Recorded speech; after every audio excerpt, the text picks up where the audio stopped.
যোৰহাটৰ বিভিন্ন প্ৰান্তত জুবিন গাৰ্গৰ 53 সংখ্যক জন্মদিন পালন। আজি প্ৰাণৰ শিল্পী জুবিন গাৰ্গৰ 53 সংখ্যক জন্মদিন। জুবিনবিহীন জন্মদিনটো জুবিনৰ গৃহনগৰী যোৰহাটতো বিভিন্ন প্ৰান্তত অনুষ্ঠিত হৈছে। এই উপলক্ষে জুবিন ফেন ক্লাবৰ উদ্যোগত যোৰহাট ষ্টেডিয়ামত দিনজোৰা কাৰ্যসূচীৰে জন্মদিন উদযাপন কৰা হৈছে। অন্যহাতে যোৰহাট জিলা বিজেপিৰ উদ্যোগত মুক্তি যুঁজাৰু ভৱনত ৰক্তদান শিবিৰ অনুষ্ঠিত হয়। এই শিবিৰত শতাধিক লোকে ৰক্তদান কৰে। চাওক, আজি অত্যন্ত দুখৰ দিন।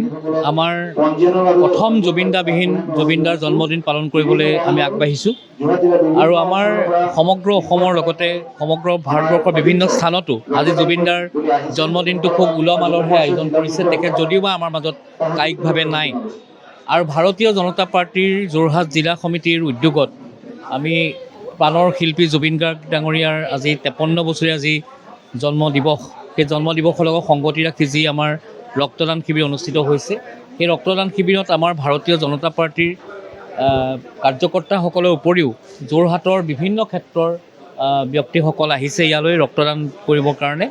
অত্যন্ত ভাল লাগিছে, কিন্তু এটা মনত দুখ থাকি গৈছে যে জুবিনদা আজি নাই আমাৰ মাজত। এইটো বুজাব নোৱাৰা এটা বেদনা।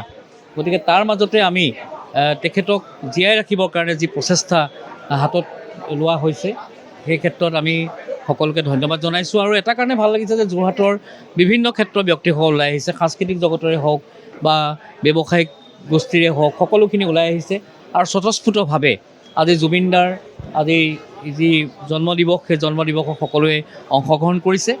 আৰু গতিকে এই মুহূৰ্তত মই জুবিনদাক শ্ৰদ্ধাৰে সোঁৱৰিছোঁ, শ্ৰদ্ধাঞ্জলি জনাইছোঁ। তেখেত য'তেই নাথাকক, তেখেত খুব ভাল ধৰণে থাকক আৰু আমাক শক্তি প্ৰদান কৰি থাকক, আমাক আশীৰ্বাদ দি থাকক, যাতে তেখেতে সৃষ্টি কৰি থৈ যোৱা এই সমাজখনক আমি যাতে নৱপ্ৰজন্মই যাতে আগবঢ়াই নিব পাৰোঁ। এই মুহূৰ্তত মই এইখিনিকে ক'ব বিচাৰিম।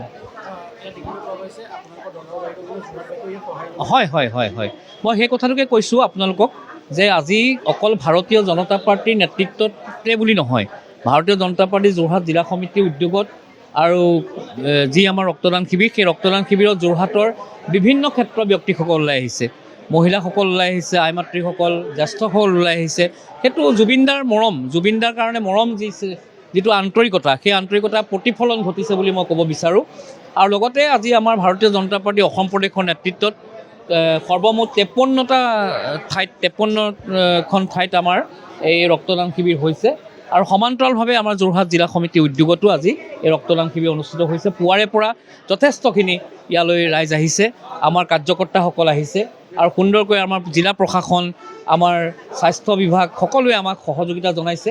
গতিকে এই ক্ষেত্ৰত মই সকলোলৈকে ধন্যবাদ আৰু কৃতজ্ঞতা জ্ঞাপন কৰিছোঁ। সময়ৰ খবৰ সময়ত পাবলৈ ফ'ল' কৰক টাইম অফ আছাম।